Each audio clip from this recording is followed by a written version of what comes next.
Party అధికారంలో ఉన్నప్పుడు మేము 18 టెలిమెట్రీలు పెట్టించినాం. ఆ రోజు 18 జాగాలు పెట్టించినాం.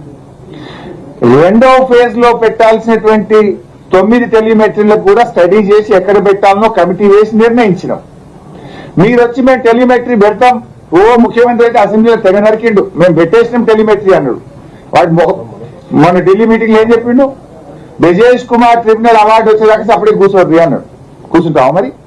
నువ్వు ఇచ్చిన 4.5 కోట్ల జీతాలకు వాడుకదొబ్బి అని కూడా లెటర్ రాసిండు వాడు. 4.5 కోట్ల జీతాలకు వాడినా టెలిమెట్రీ పెట్టేది లేదని కేఆర్ఎం బోర్డు రాసినా నువ్వు మాట్లాడు. ఢిల్లీ మీటింగ్ లో బ్రిజేష్ కుమార్ ట్రిబ్యునల్ అవార్డు వచ్చేదాకా టెలిమెట్రీ పెట్టేదే లేదని వాడు రాస్తే ఎట్లా పెట్టావు? దాని ఉత్తరం రాస్తావా? దూడు బస్వన లెక్క తలకాయ ఊపుతావా? ఎందుకు మాట్లాడతలేవు? దీని మీద ఎందుకు స్పందిస్తలేవు ఈ మినిట్స్ మీద? అంటే ఇక బ్రిజేష్ కుమార్ ట్రిబ్యునల్ అవార్డు వచ్చేదాకా ఆంధ్రప్రదేశ్ కృష్ణా జలాల్లో నీటి దోపిడీ కొనసాగుతూనే ఉండాలనా? అప్పటిదాకా నువ్వు గుడ్లు అప్పగించుకొని చూస్తూనే ఉంటావా? టెలిమెట్రీ పెట్టించే దమ్ము లేదా? 4.5 కోట్ల జీతాలకు వాడుకుంటే సప్పు చేయవా? అంటే ఇంత దుర్మార్గంగా ఇటు టెలిమెట్రీ విషయంలో కూడా ఇదే మీటింగ్ లో మినిట్స్ లో వస్తే దీని మీద కూడా మాట్లాడుతున్నటువంటి పరిస్థితి లేదు. ఇంకోవైపు ఆంధ్రప్రదేశ్, ఇది ఆంధ్రప్రదేశ్ గవర్నర్ స్పీచ్. మరి ఇవాళ మన గవర్నర్ స్పీచ్ చూసినాం. ఆంధ్రప్రదేశ్ గవర్నర్ తన ప్రసంగంలో ఏమంటాడు? మొన్న వాళ్ళ బడ్జెట్ సమావేశాల్లో ఆంధ్రప్రదేశ్ గవర్నర్ గారు, the Nallamala Sagar and river linking initiatives are being pursued to connect Godavari waters from Polavaram to the Vamsadhara and southern river systems. మేము నల్లమల సాగర్ నీళ్లు తీసుకుపోతున్నాం, దాని పని ముమ్మరంగా చేస్తున్నామనేమో ఆంధ్రప్రదేశ్ గవర్నర్ చెప్తాడు. తెలంగాణ గవర్నర్ దాంట్లో ఒక్క మాట ఉందా? మేము గోదావరి నల్లమల సాగర్ని అడ్డుకొని తీరుతాం, మా హక్కులు కాపాడుకుంటాం, మా నీళ్లు పోనీయమని తెలంగాణ గవర్నర్ స్పీచ్ లో ఇంకొక మాట చెప్పకపోతుంది. ఈ ఆంధ్రప్రదేశ్ గవర్నర్ ప్రసంగంలో వచ్చినాక తెలంగాణ ప్రభుత్వం ఖండించిందా దీన్ని? తెలంగాణ ప్రభుత్వం దీని మీద కనీసం నిరసన చెప్పిందా? పోనీ ఇది మొదలైంది కదా, మనకంటే 15 రోజుల ముందు ఆంధ్రప్రదేశ్ గవర్నర్ స్పీచ్ వచ్చింది. తెలంగాణ గవర్నర్ స్పీచ్ లో ఏముండాలి?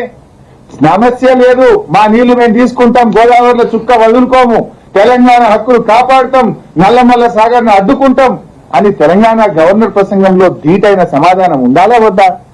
ఎందుకు లేదు? ఎందుకు మౌనంగా ఉన్నారు? ఎందుకు మొద్దు నిద్రపోతున్నారు అని నేను అడుగుతా ఉన్నా. ఇటు మినిట్స్ మీద స్పందించరు, ఇటు గవర్నర్ ప్రసంగం మీద స్పందించరు. అంటే ఎంత బాధ్యత రహిత్యంగా తెలంగాణ ప్రభుత్వం ఇవాళ ఉన్నదనడానికి ఇది ఇంతకంటే సాక్ష్యం ఏం కావాలి? అటు కృష్ణానదీ జలాల్లో అడ్డగోలుగా తరలించకపోతే ఈ రోజు వరకు మీరు బోర్డు మీటింగే అయితే లేదు, బోర్డు మీటింగే లేదు. ఇవాళ 80% ఆంధ్రప్రదేశ్ తీసుకుపోయింది కృష్ణా జలాల్లో, 80%. అయినా మీరు మాట్లాడరు. ఇటు గోదావరిలో ఉన్న హక్కును వాడు కథం పడుతుండు, దీని మీద మాట్లాడరు. సో ఇప్పటికైనా నేను రేవంత్ రెడ్డి గారిని, ప్రభుత్వాన్ని అడుగుతా ఉన్నా. బీఆర్ఎస్ పార్టీ ఏమో కష్టపడి గోదావరి మీద 7 ప్రాజెక్టులకు 400 టీఎంసీల నీటి హక్కులు మేము సాధించినాం. 7 ప్రాజెక్టులకు సెంట్రల్ వాటర్ కమిషన్ నుంచి 400 టీఎంసీలకు నీళ్లకు మేము పర్మిషన్లు అనుమతి తెచ్చినాం. నువ్వు ఒక్క టీఎంసీకి అనుమతి దేలే, ఉన్నది కూడా పోతున్నావు, ఉన్నది ఓడబెడుతున్నావు నువ్వు. అందుకే ఇంత ఆవేదనతో మాట్లాడుతున్నాం, ఇంత బాధ్యతతో మాట్లాడుతున్నాం, నిన్ను నిద్ర లేపడానికి మాట్లాడుతున్నాం. ఇప్పటికైనా మొన్న ఏకపక్షంగా వచ్చిన ఢిల్లీ నుంచి వచ్చిన మినిట్స్ లో ఇటు గోదావరి జలాల్లో అటు కృష్ణా టెలిమెట్రీ విషయంలో తెలంగాణకు వ్యతిరేకంగా మినిట్స్ వచ్చినాయి కనుక ఒకవేళ నీ అధికారులు తప్పిపోయి ఒప్పుకున్నా, నీ అధికారులు ఒప్పుకోకపోయినా దాని మీద ఇప్పటికైనా మొద్దు నిద్ర లేవండి, స్పందించండి. తెలంగాణ ప్రభుత్వం తరఫున ఈ మినిట్స్ ఒప్పుకోము అని చెప్పి తెలంగాణ నీటి హక్కులు కాపాడడానికి ప్రభుత్వం స్పందించాలని చెప్పి ఈ రోజు నేను బీఆర్ఎస్ పార్టీ పక్షాన ఈ కాంగ్రెస్ ప్రభుత్వాన్ని, రేవంత్ రెడ్డిని, ఉత్తమ్ కుమార్ రెడ్డిని డిమాండ్ చేస్తున్నాను. Thank you. అమ్మా టెలిమెట్రీ అదే ఒప్పించినా ఇక టెలిమెట్రీ రేపు పెడుతున్నామని అసెంబ్లీలో కూడా తెగరెచ్చిపోయి మాట్లాడు. అది పెట్టింది లేదు, పీకింది లేదు. వాడేం చేసిండు? ఇచ్చే 400 కోట్ల జీతాలకు వాడుకున్నా అని కేఆర్ఎం పోయి చెప్పిండు. నిన్న Delhi minutes of the meeting లో అది ఇప్పుడు వెంటనే పెట్టాం, బ్రిజేష్ కుమార్ ట్రిబ్యునల్ అవార్డు వచ్చినాక చూస్తాం, అప్పటిదాకా మాట్లాడలేదు. అంటే అప్పటిదాకా ఆంధ్రప్రదేశ్ నీళ్ళు తీసుకపోతూనే ఉంటది, మీరు సపరేట్ నిద్రపోండి అని చెప్పిండు. వాడు చెప్తే మరి దాని మీద మాట్లాడాలన్నా వద్దా ఈ మినిట్స్ మీద? నువ్వు అట్లా చెప్తావు, పెట్టాలి, ఇది మా హక్కు, మా నీళ్లు మాకు ఇయ్యాలి, దీని మీద రాష్ట్ర ప్రభుత్వం స్పందించదా ఈ మినిట్స్ మీద? ఈ మినిట్స్ మీద మీరు మాట్లాడే బాధ్యత మీకు లేదా? ఇట్లా నేను మీకు తెలుసు, నల్లమల్ల సాగర్ విషయంలో గతంలో మాట్లాడినా, బనకచెర్ల విషయంలో మాట్లాడినా, నేను మాట్లాడినాక రాత్రికి ఉత్తరం వస్తుంది, నిన్న డేట్ తో ఉత్తరం వస్తుంది, ఇవాళ కూడా వస్తుందో ఏమో మరి.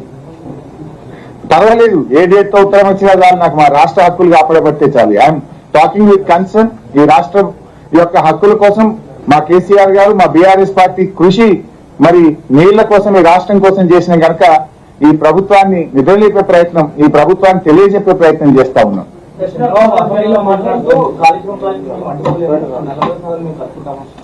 కాళేశ్వరం చంద్రబాబు ఎన్నిసార్లు అడ్డుకున్నారో ఉత్తరాలన్నీ బయట పెట్టమంటే పెడతా, ఇంకో రోజు ప్రెస్ మీట్ పెట్టి, ఒక్కసారి కాదు 10 సార్లు ఆనాడు ఆంధ్రప్రదేశ్ ప్రభుత్వం అడ్డుకున్నది. అడ్డుకోవడమే కాదు, ఇంకా జోక్ ఏంటంటే అన్ని అనుమతులు వచ్చిందాక ఈ అనుమతులు ఎట్లిస్తారు, దీనికి జిఆర్ఎంబి అనుమతి లేదు, దీనికి అపెక్స్ కౌన్సిల్ అనుమతి లేదు, ఇచ్చిన అనుమతులన్నీ రద్దు చేయమని కూడా రాసిండు ఆ నాయకుడు. అడ్డుకోలేదు కాదు, అడ్డుకోవడానికి అన్ని ప్రయత్నాలు చేసినా ఆ రోజు మేము మా శక్తి యుక్తులను ఉపయోగించి అనుమతులు తెచ్చినాం. ఇచ్చిన అనుమతులు ఎట్లిచ్చినావు తప్పు, ఈ అనుమతులు ఎట్లిచ్చినావు అని ఢిల్లీని అడిగి ఆ అనుమతులు రద్దు చేయమని కూడా ఈ బాబు గారు ఉత్తరం రాసిండు. ఇప్పుడు మాట్లాడేటప్పుడు ఒకసారి ఆఫీసర్ని అడిగి మాట్లాడాలి. He has to cancel the permissions of Kaleshwaram project. So thank you. I'm ready, పెట్టాలనే మేము డిమాండ్ చేస్తున్నాం. ఈ చేతగాని దద్దమ్మ ప్రభుత్వాన్ని ఎండగొట్టాం అసెంబ్లీలో. ఇంతకంటే ఆధారం ఏం కావాలి భాయ్ సాబ్? ఇప్పుడు ఎప్పుడు వచ్చింది మినిట్స్? 12 ఫిబ్రవరికి వచ్చింది, ఇవాళ 16 మార్చి. ఒక్కొక్క చుక్క ముఖ్యం కదా. నీళ్ల కోసం యుద్ధాలు జరుగుతుంటాయి దేశాల మధ్య, రాష్ట్రాల మధ్య. నీ 968 టీఎంసీల నీటి హక్కునే కాల రాస్తుంటే నిద్రపోతున్నావు అంటే నువ్వు అసలు నీకు రాష్ట్రం మీద, నీళ్ల మీద ఏ పాటి అవగాహన ఉందో అర్థమైతలేదు.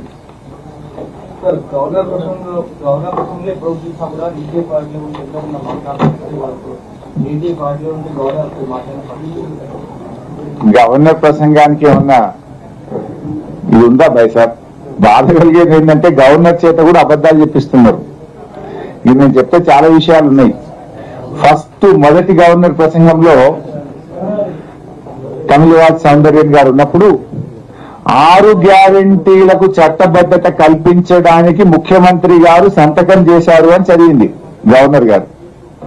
మళ్ళొక గవర్నర్ గారు ఇందిరమ్మ ఆత్మీయ భరోసా పథకాన్ని నా ప్రభుత్వం ప్రారంభించింది అని కూడా గవర్నర్ గారు చదివిండు.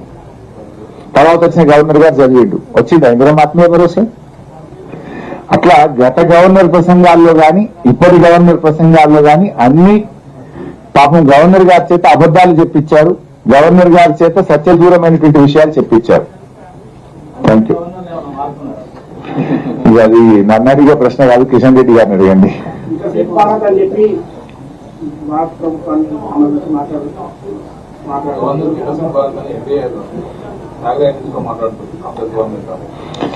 తెలిసేదేముంది పోయి అంతా బడేబాయ్ చోటబాయ్ గవర్నమెంటే కదా.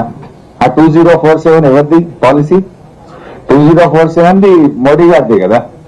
దాన్ని వీళ్ళు యాక్సెప్ట్ చేసి తీసుకున్నారు. వీళ్ళిద్దరిది బడేబాయ్ చోటబాయ్ బంధం. ఇద్దరి మధ్య ఈ అవిభక్త బంధం ఉన్నది. బీజేపీ కాంగ్రెస్ ఇవాళ ఒకటే పంచుకున్నారు కదా. మొన్న మున్సిపల్ ఎన్నికల్లో కూడా చైర్మన్, వైస్ చైర్మన్లు పంచుకున్నారు. ఇవాళ పాలనలో కూడా ఇద్దరు కలిసి రాష్ట్రానికి అన్యాయం చేస్తున్నారు. అందుకే కదా ఇవాళ గోదావరి అన్యాయం అవుతున్నా. ఎందుకు మాట్లాడలేదు రేవంత్ రెడ్డి? బీజేపీ ఆంధ్రప్రదేశ్ కు సాయం చేయడానికి కదా రేవంత్ రెడ్డి నేర్పుతాను. ఎంతసేపు నేను మొత్తుకున్నది కూడా అదే. Thank you.